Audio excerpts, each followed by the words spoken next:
நான் முற்றும் தேறினவனாயிற்று என்றாமல், எதற்காக நான் பிடிக்கப்பட்டேனோ அதற்காக நான் லெக்கை நோக்கி ஓடிக்கொண்டிருக்கிறேன். லெக்கை நோக்கி ஓடிக்கொண்டிருக்கிறேன்.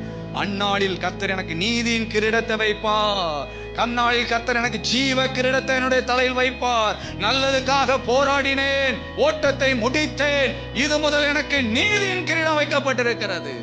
உலகத்துல ஒரு நாள் எல்லாரும் கண்களை மூடித்தான் ஆக வேண்டும். அன்றைக்கு அந்த வேளையில உங்கள் இருதயத்திலிருந்து ஒரு வார்த்தை வர வேண்டும்.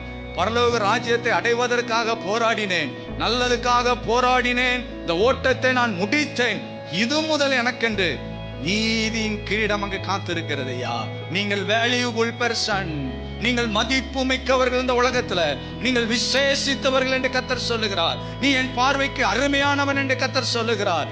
நான் உன்னை எதற்காக பிடித்தேனோ அதற்காக லெக்கை நோக்கி ஓடுவதற்கு இன்றைக்கு தீர்மானித்தால் உனக்கு விரோதமாய் உருவாக்கப்படும் எந்த ஆயுதமும் வாய்க்காதே போகும். உனக்கு விரோதமாய் சத்துரு வைக்கிற மறைவான கண்ணிகள் தெரிக்கும். சத்துரு வைக்கிற மறைவான கண்ணிகளை தெரிக்கும்படி செய்து கர்த்தர் உனக்காக யாவையும் செய்து முடிப்பார்.